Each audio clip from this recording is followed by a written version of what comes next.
saya ini adalah keturunan dari Arab. Keturunan mungkin orang Makassar itu keturunan Sayi, artinya keturunan Habib, kalau keturunan dari cucu Muhammad.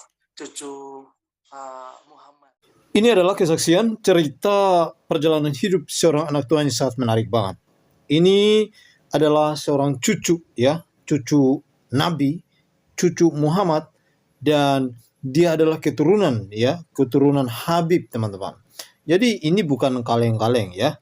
Tetapi alasan mengikut Yesus, mengaku Yesus sebagai Tuhan dan Juru Selamat, itu hanya simpel sekali. Kenapa? Karena Yesus adalah Tuhan. Bahkan ia mencari-cari di dalam kitab sucinya, di dalam Al-Quran. Dia adalah jalan dan kebenaran itu. Dia adalah jalan yang lurus itu. Hanya belum mengakuinya sebagai Tuhan. Karena hanya satu-satunya jalan yang lurus dan jalan yang benar itu adalah Tuhan yang benar. Dan puji Tuhan, teman-teman, semoga terberkati melalui video ini. Mari kita tonton video selengkapnya dalam video slide berikut ini. Dan selamat malam, perkenalkan nama saya Fikram Rauf. Fikram Rauf itu terambil dari kedua orang tua saya yang pada waktu mereka berdua senangnya, mereka penggemar film India, dan pada akhirnya mereka memberikan nama Fikram. Kenapa ada Raufnya? Karena papa saya binti Rauf. Papa saya asli Makassar Jeneponto, dan mama saya pun juga asli Makassar, dan saya pun juga asli Makassar, ada darah Jenepontonya. Malam hari ini saya akan menyaksikan kebaikan Tuhan dalam kehidupan saya sampai hari ini, agar semua sahabat-sahabat yakin bahwa hanya satu-satunya penyelamat bagi kehidupan kita secara pribadi. Saya ulangi lagi, perkenalkan nama saya Fikram Rauf, dari Provinsi Sulawesi Selatan, tepatnya Kota Makassar. Usia saya 36 tahun. Saya pengen menyaksikan kebaikan Tuhan selama ini dalam kehidupan saya. Kisah saya pada saat ini saya akan bawa bagi pun berada dan yang sedang menyaksikan acara ini pada malam hari ini. Saya terlahir dari pasangan suami istri Imran Rauf dan Lucia Sitabah. Mereka adalah papa dan mama saya, dan saya terlahir di dalam kehidupan mereka secara tidak diinginkan. Kenapa? Karena kehidupan keluarga papa saya tidak menginginkan saya ada di dalam dunia ini.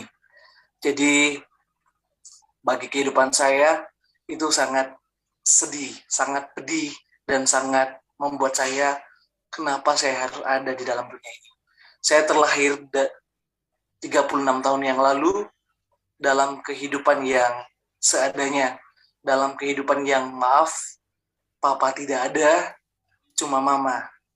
Jadi singkat ceritanya bahwa kehidupan saya pada usia 4 tahun itu sudah tidak mengenal papa. Kenapa? Karena papa tidak mau menghidupi saya dan tidak mau bertanggung jawab atas kelahiran saya. Saya memang asli Makassar, dan saya lahir di Makassar. Jadi singkat cerita saya pada saat ini, saya ingin menceritakan tentang kenapa bisa saya percaya Yesus, kenapa bisa saya menjadi seorang Kristen. Notabene-nya saya adalah anak yang memang tidak mengerti tentang kekristenan, tidak mengerti tentang keislaman. Saya pada waktu itu adalah sosok seorang pemuda yang dianggap bodoh, yang dianggap tidak berguna bagi kehidupan rumah tangga mama saya yang baru. Karena pada waktu itu ketika papa meninggalkan mama merasa hidupnya seperti apa pada waktu itu. Nah, ketika mama menikah lagi dengan seorang laki-laki yang baik, dan mama akhirnya mengikuti suaminya kembali menjadi seorang Kristen. Saya bercerita sedikit kenapa mama saya kembali menjadi seorang Kristen. Ternyata ketika sebelum mama meninggal, ternyata dia adalah seorang Kristen. Lalu dia masuk Muslim, masuk dalam ajaran yang baru, mengikut dari suaminya, yaitu papa saya. Nah, saya terlahir dalam kehidupan yang memang tidak tahu menahu. kenapa saya harus ada di dalam dunia ini. Dan singkat cerita pada malam hari ini saya pengen berbagi kesaksian saya pada malam hari ini. Jadi gini ceritanya, saya terlahir dari pasangan yang tadi saya ceritakan dari Imran Rauf dan Mrs. Taba. Mereka bercerai, lalu meninggalkan mama meninggalkan agamanya yang Muslim dan mengikut kepada ajaran yang dulunya dia Kristen dan kembali kepada kekristenannya. Saya mengikuti mama dari usia 9 bulan sampai lahir. Dalam usia 4 tahun sampai saya dewasa menjadi seorang pemuda pada waktu itu. Saya hidup dalam kehidupan yang pada waktu itu saya bahagia. Kenapa? Karena ada papa saya. Papa yang baik yang selalu memperhatikan saya pada waktu saya masih usia 4 tahun. Nah, ketika saya sudah mulai meranjak dewasa, masuk dalam usia yang ke 16 tahun, hal-hal yang membuat saya sebenarnya saya tidak menginginkan hal itu terjadi, ada suatu perbedaan muncul. Kenapa? Karena pada waktu itu adik saya ada 2 orang. Nah, rasa cinta kasihnya papa saya kepada saya sudah mulai berkurang dan sudah mulai terbatasi. Nah, ketika singkat cerita pada waktu itu saya mulai kecewa dengan papa saya. Papa yang kedua, oleh karena saya dibedakan pada waktu itu. Saya sungguh mengasihi papa saya yang kedua karena dia baik, karena mau memelihara saya dan mama saya. Dia jadikan seorang istri. Tapi singkat cerita, ketika saya kecewa dengan papa yang pertama, muncul lagi kekecewaan kepada papa yang kedua. Sakit hati, kecewa muncul dan tidak sembraut, dan mulai ada rasa sakit hati, mulai ada rasa sedikit dendam pada waktu itu. Dan pada akhirnya, saya mulai jatuh pada waktu itu. Jatuh di dalam sesuatu hal yang tidak baik. Maksudnya bukan jatuh dalam narkoba atau jatuh dalam kejahatan seperti apa, tapi saya jatuh di dalam suatu yang dinamakan goib. Maaf, itu gaib. Suatu mistik gitu. Padahal pada waktu itu saya adalah orang yang tidak pernah percaya tentang hal yang seperti itu. Kenapa saya bisa jatuh pada sesuatu hal yang mistik? Saya harus berbicara dari awal sampai akhirnya supaya para pemirsa Miracle dapat mendengar dan dapat mengerti, oh ternyata Fikram notabene-nya seperti ini. Nah, saya berbicara tentang ini. Ketika saya kecewa dengan papa saya dalam kehidupan kekristenannya, itu sangatlah gagal pada waktu itu, maaf. Sesuatu yang membuat saya kecewa, sesuatu yang membuat saya pada waktu itu merasa gimana ya, kok seperti ini ya. Ketika saya sudah mengerti tentang arti itu, oh ternyata seperti ini dan ternyata seperti ini. Nah, ketika singkat cerita pada sempat cerita gimana, saya sempat mendengarkan dari mulut mama saya bahwa ternyata papa yang kedua ini bukanlah papa saya pada waktu itu. Saya berbicara, maksud mama seperti apa? Bukan papa saya. Nah, yang saya kenal papa saya dia, papa yang kedua, almarhum papa saya yang kedua. Dan almarhum mama bercerita tentang, oh ternyata papa saya yang kedua ini bukan papa kandung saya, maaf, bukan papa kandung saya. Dan akhirnya saya kecewa, bertambah kekecewaan saya dan sakit hati saya bukan cuma kepada papa yang kedua, tapi kepada mama kandung saya juga. Saya kecewa, sangat kecewa, dan ternyata bahwa selama ini saya ada dalam kehidupan rumah tangga mereka ini hanyalah untuk membuat saya bahagia, membuat saya seperti apa, dan tidak pernah sepenuhnya ikhlas buat saya bagi pada waktu saya berpikir pada waktu itu. Dan saya kecewa lagi. Dan akhirnya saya singkat cerita, saya jatuhlah dalam dunia mistik pada waktu itu. Ketika saya duduk di suatu tempat yang gelap pada waktu itu, karena daerah kawasan saya, tempat tinggal saya pada waktu itu adalah suatu lorong. Nah, di dalam lorong saya itu ada tempat yang memang warga tetangga-tetangga tempat tinggal saya itu mengatakan tempat itu selalu ada sesuatu yang tidak baik. Mungkin sahabat-sahabat mereka sudah mengerti tentang tempat yang tidak baik. Bukan berarti tempat yang maksudnya maaf ada wanita gini, enggak, tapi sesuatu yang tidak bisa dilihat dengan mata. Ada yang bisa melihatnya, ada yang juga yang tidak. Nah, saya selalu ke situ, ke tempat itu, dan selalu kalau sakit hati saya ke situ, saya duduk diam menangis. Kenapa saya hidup seperti ini? Kenapa saya ditinggalkan papa kandung saya? Kenapa saya mendengar dari mulut mama saya bahwa papa yang kedua ini bukan papa kandung saya, dia hanyalah seorang papa yang memelihara saya, membesarkan saya, bahkan menyekolahkan saya. Nah, singkat cerita, muncullah hal-hal yang membuat saya tiba-tiba ada sosok orang yang berbicara kepada saya. Maaf, sosok orang itu yang mungkin uh, secara nalar atau secara pikiran itu mungkin nggak percaya. Tapi pada waktu itu saya dengar dia berbicara dengan saya pada waktu itu.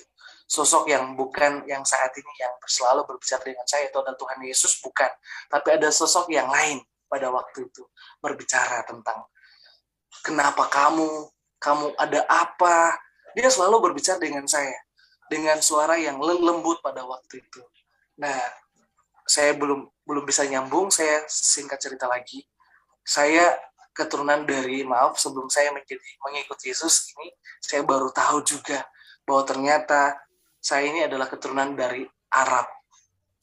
Keturunan, mungkin orang Makassar itu keturunan Sayi, artinya keturunan Habib, kata orang dan kata keluarga saya adalah keturunan dari cucu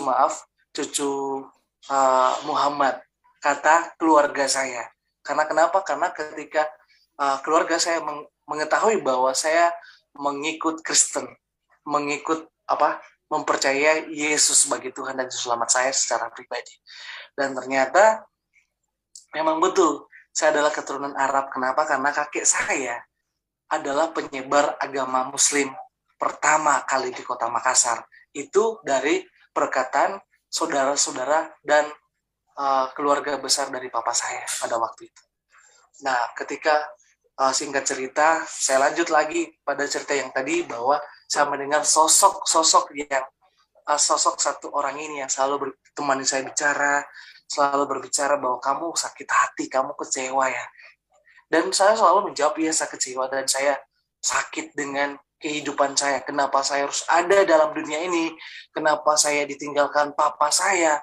Kenapa papa kandung saya tidak mengakui saya sebagai anaknya ketika dia marah? Bahwa dia selalu mengaku bahwa kamu bukan anak saya. Kamu bukan anak kandung saya. Kamu punya papa kamu. Kamu harus ke sana ketemui papa kamu. Nah, itu yang membuat saya kecewa pada waktu saat itu ketika saya masih muda. Kenapa saya bilang pada saat itu ketika saya masih muda? Karena puji Tuhan saya sudah berumah tangga dan mempunyai 3 orang anak, 2 laki-laki, 1 yang paling bungsu seorang wanita perempuan gitu.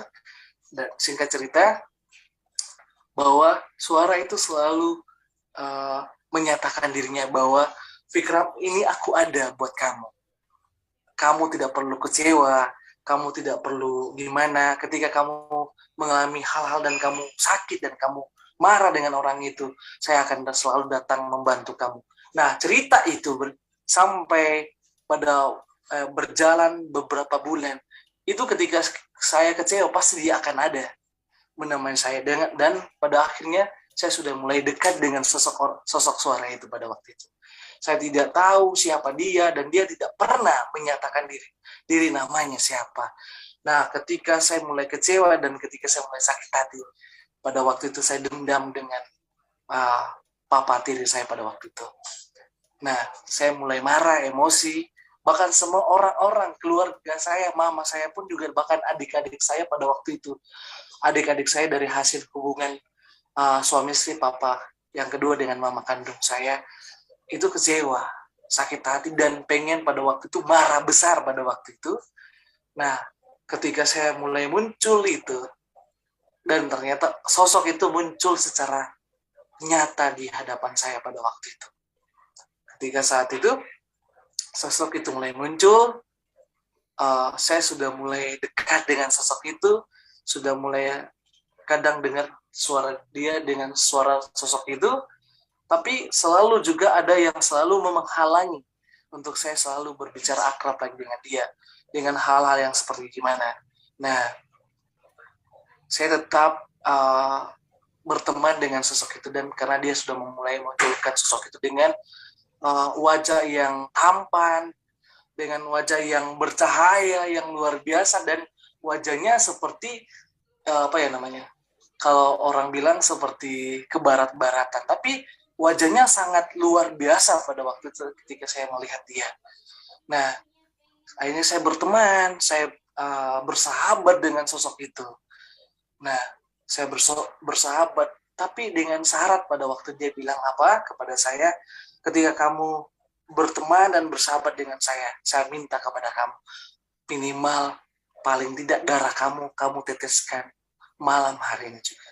Nah, karena saya kecewa pada waktu itu, dan akhirnya ada satu tetes darah saya keluarkan. Kenapa? Saya cuma tusuk dengan jarum dan darah saya keluar. Itu walaupun itu hanya gumpalan darah, tapi itu keluar. Dan akhirnya sosok itu bilang apa? Oke, kamu dengan saya akan bersama-sama, saya akan menguasai isi dunia ini. Ketika suara itu bilang akan menguasai isi dunia pada waktu itu. Dan singkat cerita, memang benar. Hal-hal itu terjadi, hal-hal yang saya lihat itu selalu terjadi. Apa yang saya inginkan itu selalu terjadi. Saya tidak suka dengan orang itu sakit, dan orang itu gimana. Nah, saya belum bisa menyampaikan tentang kenapa saya bisa jadi seorang Kristen. Kenapa saya melupakan ajaran keturunan saya, yaitu ajaran Muslim. Karena ini saya mengikuti ajaran ini. Nah, ketika pada waktu itu saya ikut dengan sosok ini, dan ternyata memang betul sosok ini sangat indah buat saya pada waktu saya masih muda, bukan saat ini, karena saya sudah percaya Yesus pada saat ini. Nah, singkat cerita, ternyata memang betul apa yang saya lakukan, apa yang ketika saya dendam sama orang itu sakit, dan orang itu gimana gitu. Dan akhirnya ada suatu cerita yang luar biasa pada waktu itu. Ada perjumpaan saya dengan seorang wanita, yaitu yang sekarang menjadi istri saya pada waktu itu, dan sampai saat ini. Dia membuat saya jatuh cinta, dan dia juga dari Muslim pada waktu itu. Dia Muslim dan berjumpa dengan saya. Nah, mungkin dengan perjumpaan saya dengan istri, itu saya bisa berjumpa dengan Yesus. Mungkin sahabat Miracle bertanya-tanya, nah, kenapa sih bisa Fikram berjumpa dengan Yesus sedangkan istrinya Muslim loh? Nah, itulah sesuatu yang membuat saya merasa aneh. Pengalaman hidup, cerita hidup seorang anak Tuhan ini sangat memberkati, sangat mengedukasi kita semua untuk melihat bahwa panggilan Tuhan itu tidak memandang siapa latar belakang kita. Ya, siapapun agama kita, Tuhan memanggil semua orang untuk mengikutnya, untuk menjadi saksinya, dan untuk memberitakan Injilnya. Puji Tuhan, semoga video ini memberkati. Tuhan Yesus memberkati saudara sekalian dimanapun kita berada.